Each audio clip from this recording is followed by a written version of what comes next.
هیوادارم ئینشەڵڵا ئێوە لە بواری خۆتان کە بواری بازرگانیە ئەتوانن بازرگانی باش دەرچن، ئەتوانن سەرکردەی باش دەرچن، ئەتوانن بەرپرسی باش دەرچن.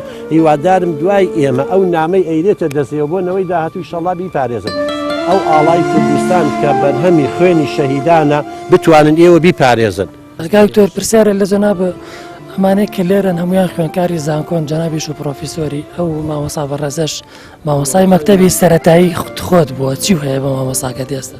واللهی من سپاسی و مامۆستایە ئەەکەم کە بە ماندووبوونی و شەو نخوونی خۆی ئێمە گەیانوتە ماستە و ئێمەش دوای ئەوان ئێستا کە مامۆستا حەمەد ساڵح وەکو سەرپەرشتیارێکی پەروەردەی خانەنشینە هاتووە لێرە درێژە بە پاکردنەوەی ژینگە و بە وەرزش و بەڕێنمایی خەڵکی ئەم ناواکە و ئێمەش هیواداری ئێمەش تەواو بەرەو تەقاعود و خانەنشینی نەبین. هیوادارم ئەم کوڕوکچە جوانانە چۆن ئێمە شوێنی ئەوان مانگیتەوە ئەوانی شوێنی ئێمە بگرنەوانێ و بەڵام تەمەنێکیان هەیە. من داواکارم دایمەن ئەیڵێم ئەڵێم ئەو تەمەنە 50 ساڵە 70 ساڵە 100 ساڵە خوایاوێتی بە تۆ ئیسفادەی لێکە بۆ شتی باش.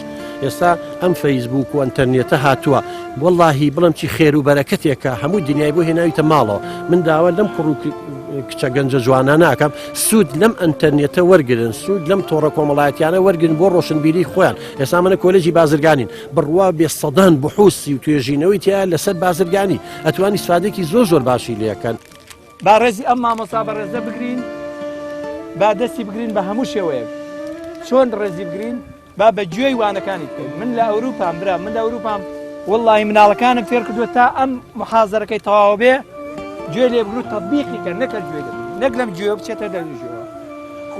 هیوا خۆشیم بۆ هەموو لایەکە بەس ئەوە نەبوو داوای لێبرنەکەم خۆشی بۆ هەموو لایەک ئینشەڵڵا. سوپاسی ئەم بەڕێزانەکەم زۆر سپاس بۆ دکتۆر.